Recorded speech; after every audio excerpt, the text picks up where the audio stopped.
Third TV. We are Palmerless this Saturday, so there will be no nostalgia. There is no nostalgia without 3. Instead, we're going to do questions and answers from the listeners, our viewers, listeners, which is actually one of my favourite things to do. I actually much prefer doing. Yeah, I much prefer answering questions. Connor Kelly here, obviously. Hello. So we'll start with the first one that we have, which is concussion related, and it's from Sean Gormley. Basically asking what measures to introduce it. The one suggested here is extra blood subs, like in GAA. Yeah. What do you think? I definitely think something should be done because it's an all too frequent problem in football these days. You only have to remember back to the Hugo Lloris situation a couple of years ago when Andres Villas-Boas was still in charge of Tottenham, and he was quite clearly out cold, and he was in no fit condition to continue, but they didn't take him off till half time. Something similar happened with Thibaut Courtois last year when Chelsea played Arsenal. And like Chelsea's medical team were working on him for about 15-20 minutes. They kept on coming on and off to see if he was okay to continue. As far as I'm concerned, he should be, in that situation, you should have a substitute wherein you can bring on somebody.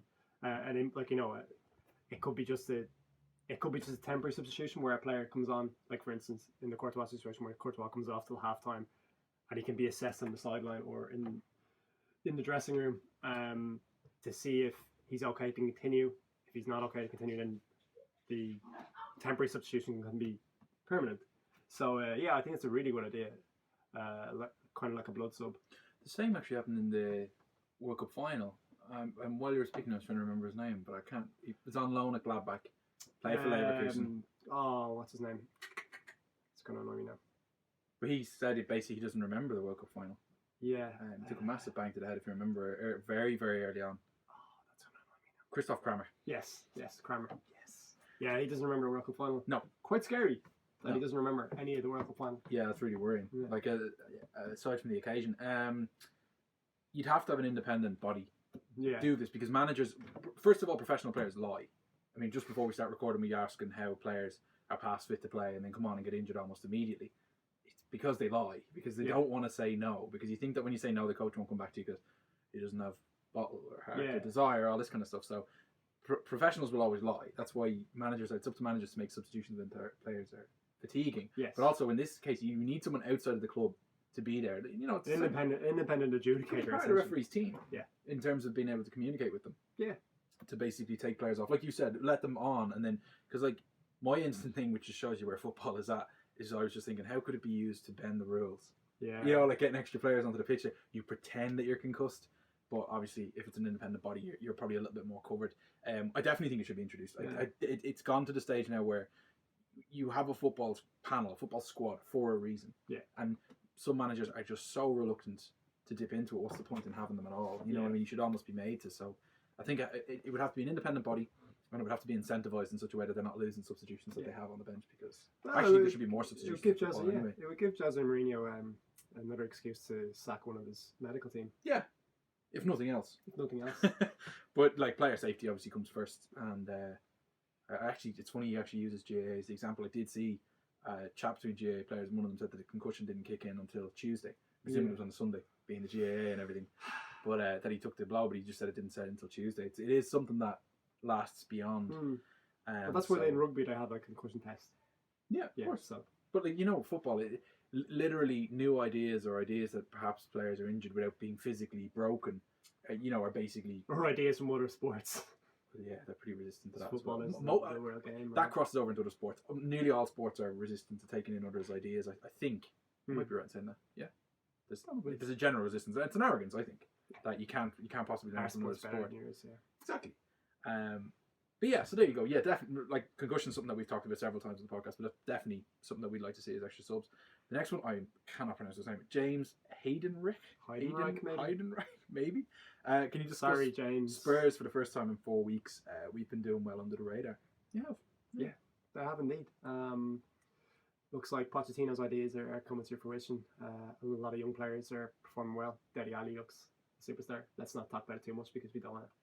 Well, like I said before we record, we've got about 3 months left to enjoy him before the sun and the star ruin his life. Yeah, Yeah, well, I mean, he'll probably basically turn up at a family gathering asking why he didn't give it all for England. You know, yeah, he should. It's coming. Yeah, well, I suppose when he misses a penalty at a vital moment in the European Championships, we'll hear about it. They'll have to follow him naturally when he comes home and does his shopping to see what is in his trolley. That makes him such a bottler. Look, the Daily Mail does some great work, and this is obviously part and parcel. You know. Well, yeah, that's why Dele Alli doesn't buy English tea. This is why he missed a penalty. Well, I mean, I mistakenly turned on the Sunday supplement on Sunday for 5 minutes on Sky Sports, and who was on it? Neil Ashton hosting.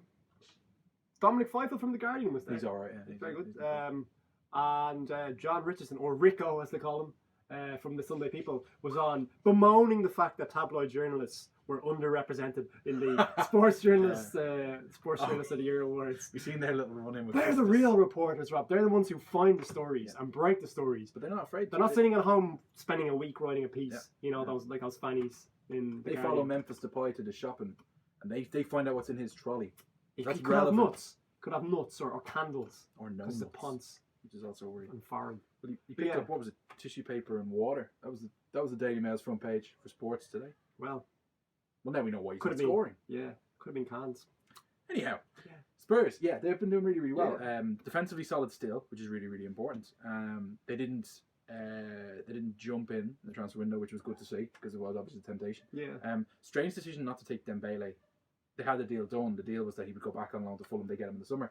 Now they risk. Well, he's going to be a free agent in the summer. Yeah. They're really risking a bidding war there because there was interest from Monaco, Juventus, other Premier League clubs, of course. Yeah. So I think personally they should have snapped him up and just got it done, give him back. I read, I think, who was it? It was Jack Pitt-Brook of The Independent is very close. Is very close ties to Tottenham, and he wrote a good piece the other day on why Pochettino doesn't want any outside influences coming into the squad at the moment because it's such a tight knit unit, and everyone's fighting for the same cause, and that's why they didn't go for, like, for instance, like they were linked to Berahino. The reason they didn't go for Berahino was because Berahino might disrupt the harmony in the squad at the moment. Yeah, so fair point. Yeah, but they're defensively solid at the moment.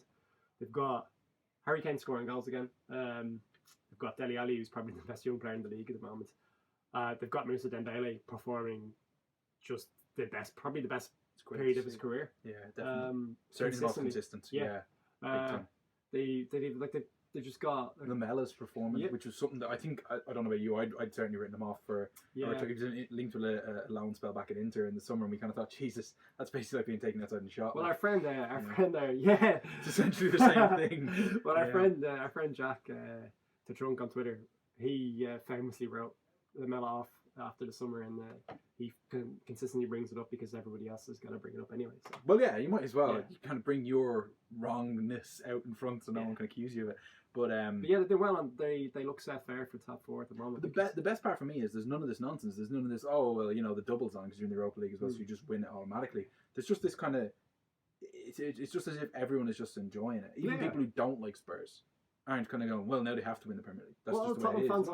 All Tottenham fans I know say this is the most fun they've ever had watching Tottenham. Even more so than the Harry Redknapp days when they were in the Champions League. Yeah, and it's easy to see why. Yeah. Because they're good up front and they're good at the back as well.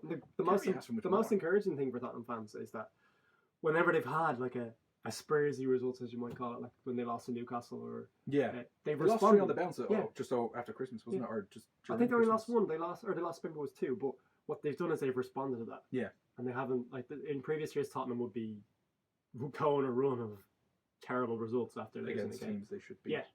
Best part as well, if you're a Spurs fan looking forward, is that none of your players were linked with moves away. Yeah. There was none of this kind of trying to force a move while the going is good. Apart from a ludicrous link for linking Harry Kane with Bayern Munich, which I don't know where that came. That's a weird one. Yeah. Probably the Express. Clearly made up. But yeah, enjoy it. Yeah. There you go. It has gone under the radar, but I think that's actually a good thing. Yeah. So don't mention it to other people. Yeah, basically. The next one is from Dick Wolf.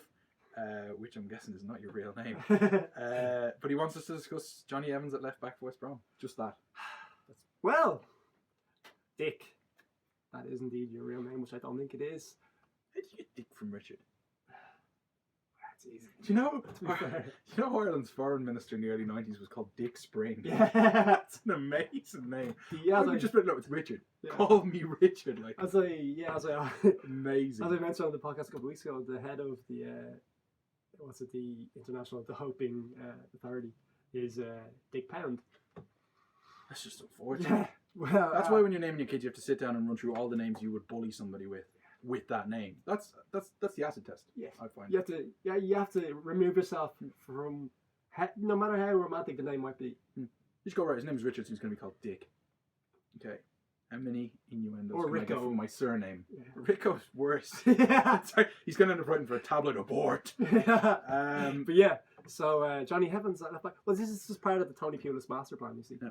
Chris Brunt at right back, I think we've seen for a while. He's also played at various points in the season. He's played 4 centre halves across the back line. Solid. No surprise we're there. No on the managers. table. You see, no manager in world football is doing this. This is revolutionary stuff from Tony Pulis, and I'm expecting in the next couple of weeks for him to evolve the formation and tweak it a little bit and have 5 centre halves at the back. Fitness granted, he could do it. Yeah, you know. I mean, all he's lacking now is a Sam Allardyce move and putting Chris Sambo up front. I think maybe we should. Losing 7-1 at Old Trafford.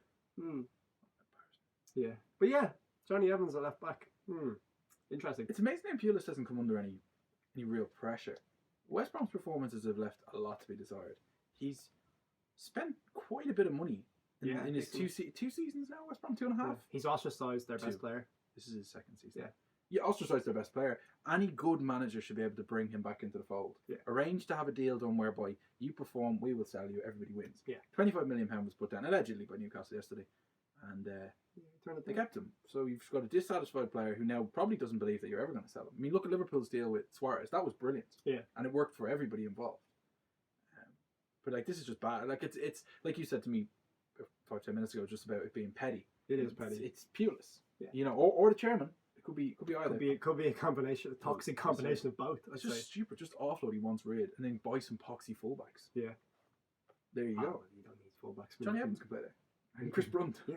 And you've Chris Brunt at right back. Johnny Evans is actually a player that would have been class if he declared for the Republic.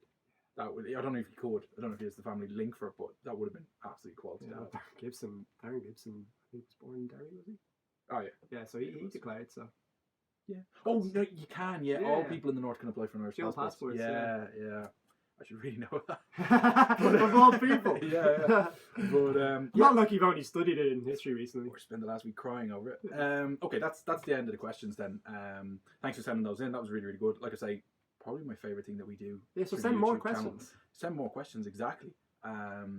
And we'll answer them, obviously. They'll probably feel cheated because originally this was supposed to be in the podcast. But well, like we need a minimum, I'd say, 3 questions to make a question and answers videos or a discussion about them. Although if one question was good enough, we could definitely make a whole video. Yeah, out of it, absolutely. Any other tactical tweaks that Pulis does. There's midweek fixtures, so we're game. But yeah, leave your comments below. Let us know what you think. Leave any questions as well. Subscribe to Final Third TV on YouTube. Follow us on Twitter at @the_final_third. And thanks for watching.